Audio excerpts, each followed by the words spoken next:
Well, we're at another yard for safeguard here in Cordele.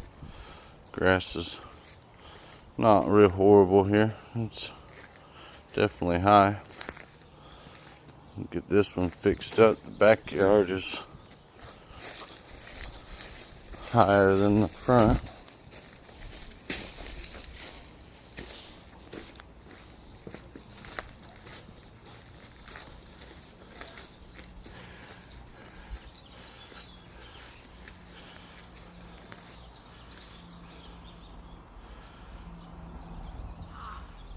Get them fixed on up.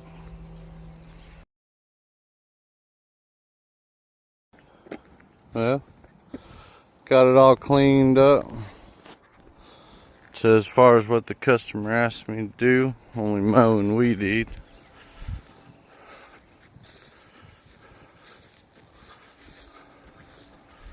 We got it all knocked down. Looking pretty respectable front and back. Walk through the alleyway. Little flowers on the right. We've got the alley cut down. And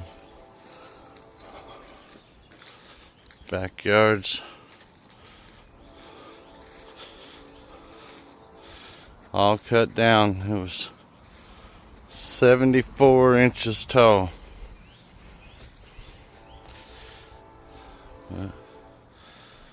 Got another one sitting pretty again. We'll cut it again in 2 weeks.